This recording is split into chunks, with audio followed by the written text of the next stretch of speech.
Before the sun rises, the sound of metal fills the air. A man stands in the cold, his squire tightening armor that's heavier than most men can lift. The steel is biting into his shoulders, the smell of oil and sweat already thick in the morning frost. They'll tell you a knight's life was one of glory, honor, courage, and shining armor, but the truth is far less romantic. The armor cuts, the saddle bruises, the food's stale, and the nights are cold. He serves a lord he barely knows, fights battles he rarely understands, and carries a code he's expected to die for. This isn't the story from the legends, it's the real thing. One full day in the life of a medieval knight. The day starts before dawn. A night's sleep is light, broken by the sound of his squire stirring the fire. His room's small, cold stone walls, a straw mattress, and a heavy wool blanket for warmth. If he's lucky, there's a small fireplace. If he's not, he wakes up shivering. Knighthood isn't about comfort. Even knights with their own land live under constant duty. At sunrise, their lord expects them to be ready, to train, to ride, or to fight. He stretches his sore arms and legs, muscles aching from the day before, his bones cracking. His armor stands, waits in the corner like a silent, heavy reminder of what's coming. His squire brings a wooden bowl of cold water. There's no soap like we have today, just a rough paste made from ashes and animal fat. It burns a little as he washes his face and neck. Bathing's a rare thing.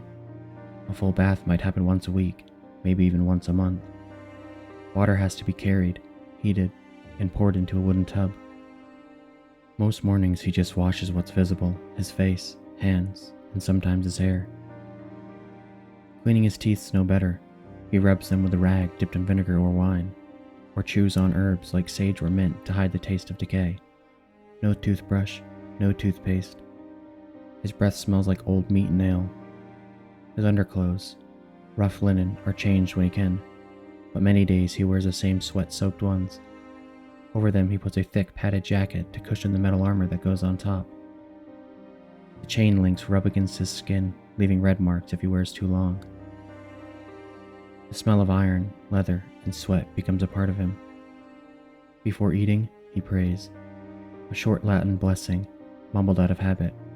Knights live in a world ruled by faith and violence, both constant, both unavoidable. Breakfast simple, a chunk of bread, a slice of cheese and ale. The ale's weak, more like flavored water, but it's safer than drinking from the well. If he's lucky, he might get an egg, or a piece of salted meat. There's no time for fancy meals. This is food for strength, not taste. Then comes his gear. Every morning, it all gets checked. Rust never sleeps, the sword's oiled, the armor's wiped down. His horse, a massive trained war horse, gets brushed and fed. The animal's not a pet, it's his partner in battle, worth more than almost anything else he owns. Outside the courtyard comes alive. Young squires haul water, carry weapons, and prepare for training. The knight steps out into the cold morning air. The weight of his armor pulls at his shoulders, every moment marked by the sound of metal shifting. The day's begun, and for a medieval knight, there's no such thing as rest. The courtyard's alive before the first light hits the walls. Squires run back and forth, carrying wooden swords and heavy shields. Splashing water onto the training dummies they've already been beaten half to splinters. The air smells of dirt, sweat, and smoke, the everyday perfume of a knight's world. Training isn't optional. Even the most seasoned knight practices every day. Skill fades fast when your life depends on it.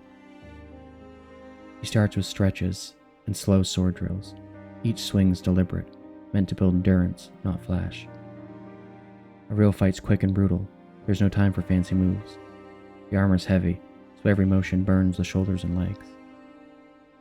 Next comes the lance, the long poles balanced under his arm, aimed toward a target that barely moves.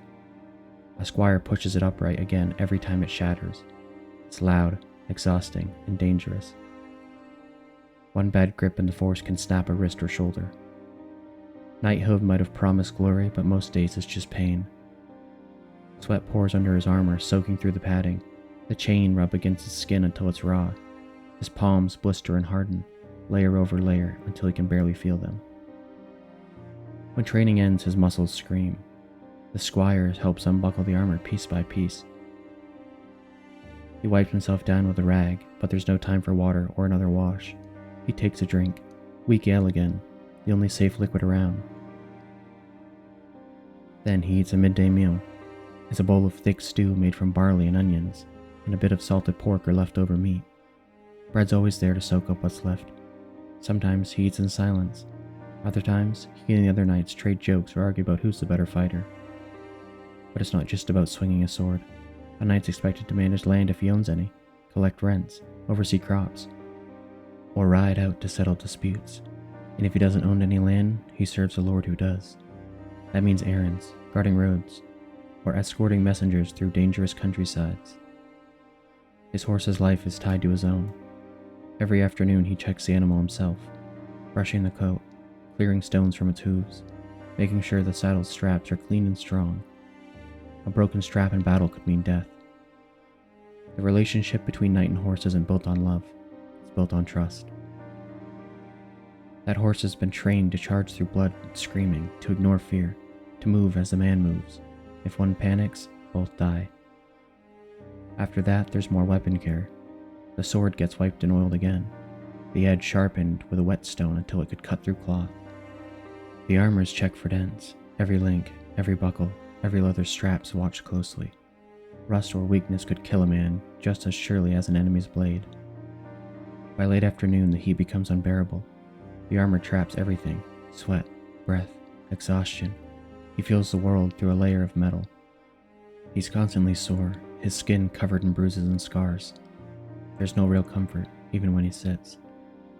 Most knights bear injuries that never fully heal: broken ribs, cuts that turn into infections, aching backs from years in the saddle. Pain's just a part of the uniform. Before the day ends, he might be called to attend to his lord, sometimes for orders, a message, a border patrol, or to summons to prepare for war. Other times it's just to stand in the hall, armored and silent, as a show of power. The Lord's word is law. Loyalty isn't an option, and punishment for disobedience can mean losing everything: land, title, even life. Religion runs through every part of it. Before dinner, before bed, before battle. Prayer is the only thing between them and guilt. Knights confess often, fearing their sins will follow them beyond the grave. They fight, they kill, they drink, and then they kneel and beg for forgiveness. When you strip away the armor, what's left is a tired, bruised man, trying to live up to an idea that's bigger than he is. By now the sun's dropping behind the walls, the courtyard quiets. The clang of steel fades into the distant hammering from the blacksmith's forge. He's earned a few hours of peace, but peace doesn't last long in this world. By midday, the castle's alive with noise. The clang of the blacksmith's hammer echoes through the courtyard. The smell of smoke, sweat, and roasted meat fills the air. It's the heartbeat of a medieval world. Loud, crowded, and never still. When people imagine knights, they picture battles and tournaments, but most of a knight's life isn't spent fighting. It's spent waiting for orders, for war, for purpose. Many days his duty's simple: manage his lord's land. That means inspecting fields, settling disputes between farmers, or making sure taxes are collected. Some of those taxes come in coin, but most come in crop, grain, or livestock. He's the law here. If a peasant steals grain or refuses to rent, it's his job to deal with it, sometimes with words, sometimes with swords. Justice depends on the man holding the sword. Some knights were fair, others weren't. Even with land, life's not easy. A knight's wealth is tied to his loyalty. Lose your lord's favor, and everything can vanish. Castles and lands aren't truly owned. They're borrowed under oath. Every knight lives under someone's shadow. The midday's meal is the biggest of the day. Inside the great hall, long wooden tables fill the room. Servants rush back and forth with platters of bread, roasted chicken, and vegetables boiled into soft lumps. There's cheese, salted fish, or meat from the last hunt. Water's avoided. Everyone drinks ale or watered-down wine, even children. The ale's weak, but it's safe. It also dulls the aches that never go away. The noise is constant: laughter, shouting, gossip. The smell's worse: unwashed bodies, wet dogs, and the sour stench of spilled beer. People didn't bathe often, and perfume was rare. They live surrounded by the smell of life and death. He eats with his hands, tearing bread to scoop stew. Forks aren't common yet. A small knife hangs at his belt for cutting meat, but most meals are shared from the same dish. Manners depend on where you sit. The higher your rank, the cleaner your meal. After lunch, there's a break, a quiet hour where knights might rest, pray, or tend to their horses. Some train younger squires, teaching them how to fight, ride, and serve. Others sharpen weapons or check gear again. There's always something to fix.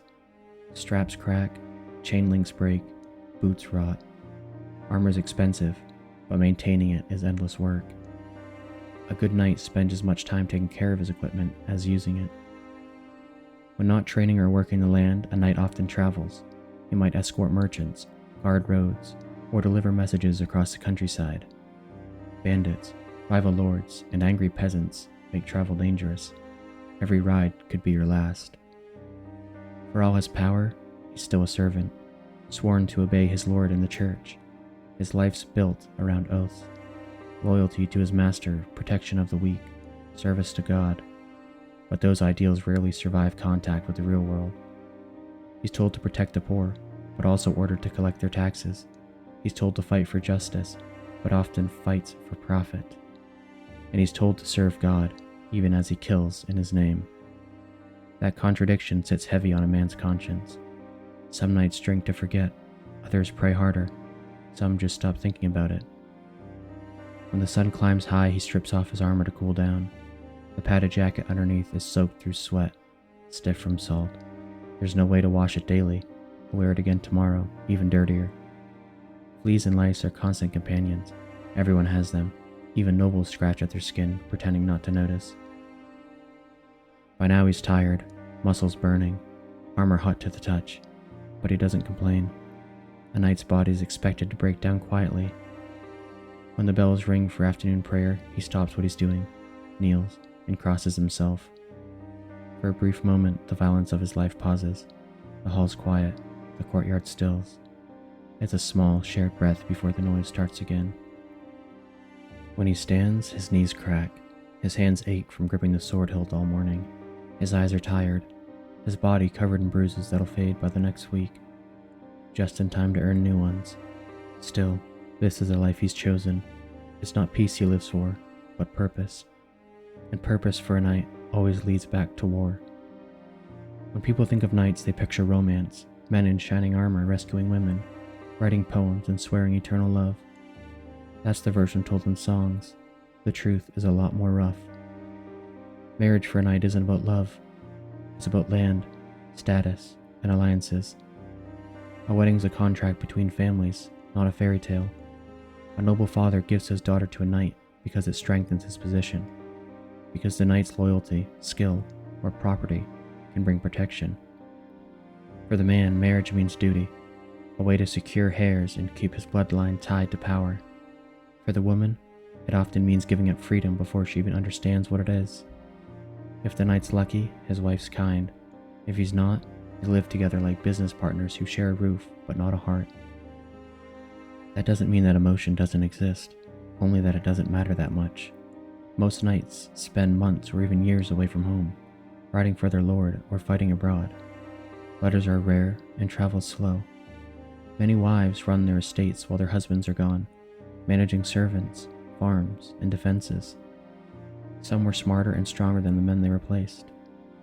Then there's the other side, the ones that song don't mention. The knights drink heavily. They visit taverns and inns filled with gambling, music, and women selling more than ale. It's not glamorous, and disease is common. Doctors barely understand infections. If a knight catches something, it's treated with herbs, prayers, or superstition. Most just suffer quietly. For those who seek companionship, there's courtly love, the elegant, romantic idea born from poetry.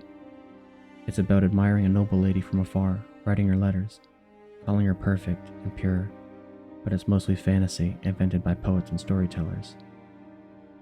The real relationships are far less noble. Some knights take mistresses, peasant girls, widows or servants. Others chase excitement or comfort after long months of battle. It's human, messy, and often hidden behind the church's strict rules. The church preaches purity and loyalty, but reality doesn't always listen. Adultery is a sin, but confessions and donations often buy forgiveness. Everyone's guilty of something, and everyone's trying to balance it with prayer. For knights with families, home's both a comfort and a weight. Children are a blessing, but also a responsibility. Sons must be trained, daughters must be married off. Infant deaths are heartbreakingly common. Some families lose half their children before they reach adulthood. Still, love exists, even here. A father may not say it, but he feels pride watching his son lift a wooden sword for the first time. A husband might not write poetry, but he brings gifts home from his travels, ribbons, coins, or trinkets, to show that he remembered. In the evenings after patrol or training, he might walk through his small hall, hearing the laughter of his children and the chatter of servants. For a few minutes, the weight of his armor lifts. For a few minutes, he's just a man, not a weapon. But comfort never lasts long. Duty always calls, and duty doesn't care about love or family. When war begins, families break apart overnight. He rides out not knowing if he'll return. His wife prays he will, though she knows what most don't. The last thing she hears is the sound of his hooves fading into the distance, and then silence. That's the reality behind the myth. Knighthood promises glory, but the cost is always human. By evening, the sun hangs low over the castle. The heat fades, replaced by the smell of smoke and cooked meat drifting through the halls. The knight's body aches from the day, his shoulders raw, legs heavy, back tight from wearing armor since the early morning. He sits on a bench, unbuckling each piece of metal one by one. The relief is almost painful. The air hits his sweat-soaked clothes, cooling him too fast, raising bumps on his arms. His squire hangs the armor near the fire to dry, and wipes it clean with oil-soaked cloths to keep rust away. The sound of clinking metal, the soft scrape of the whetstone, that's the background of a knight's life. Dinner's simpler than the songs ever mention. A wooden bowl of stew, thick with barley, carrots, and maybe a few chunks of salted meat if it's been a good week. He tears a piece of bread and dips it in. The ale's the same weak brew he drinks every day, warm and flat, but safer than water. If his lord's home, the meal's louder, long tables, laughter. A few drunk songs, the sound of dogs fighting underfoot for scraps. If not, the evening's quiet, just the crackle of the fire and the murmur of the squires and servants cleaning up. There's no privacy in this world. Everyone lives close. Soldiers, servants, animals. After eating, he tends to his sword. The edges checked for chips, blade wiped down with oil. A knight's weapon's his pride, but also his guilt. He knows what's done, and what he will do again. Sometimes he stares at it a little too long. Outwardly, a knight's supposed to be fearless, a symbol of strength and courage. But fear is always there, buried deep. The fear of dying badly, or not dying honorably enough. The fear of being forgotten, or worse, remembered as a failure. When battles are near, the knights are restless. He dreams of screaming horses, shattered armor, the smell of blood and mud mixed together. He's seen what war really looks like. There's nothing clean about it. Scars cover his body, cuts from blades, burns from oil, and marks of infections that never healed right. Each one tells a story, though not the kind sung by bards. Pain's constant, so is exhaustion. He drinks to dull it, sometimes until he can't think. The church calls it sin, but for many nights, it's the only way to sleep. Before bed, he prays, always. Hands clasped, head bowed, eyes half closed. He thanks God for surviving another day, then begs for forgiveness for what he's done to survive it. Faith is complicated.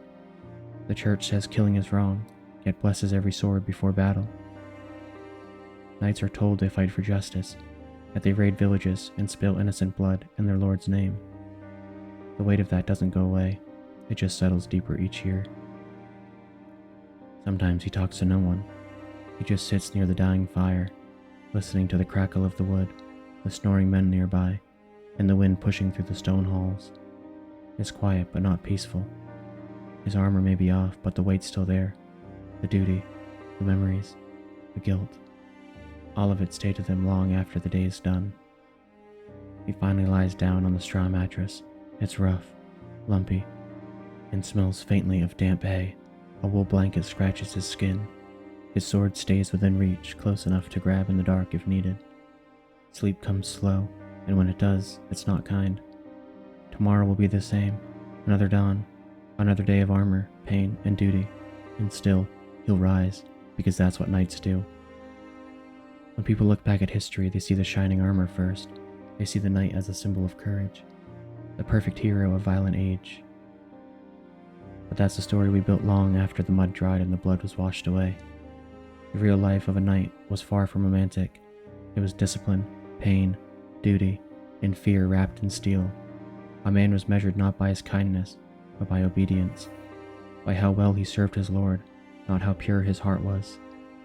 Knights were bound by the Code of Chivalry to protect the weak, serve the church, and uphold honor. But in truth, that code was more ideal than reality. Knights raided villages, burned farms, and killed peasants in wars they barely understood. Some believed they fought for justice. Others fought to pay, for land, or for survival. Honor was a word that sounded noble, but it didn't keep you alive. Most knights didn't live long enough to grow old. Injuries turned deadly fast. Infections spread through wounds. Armor couldn't stop sickness or famine.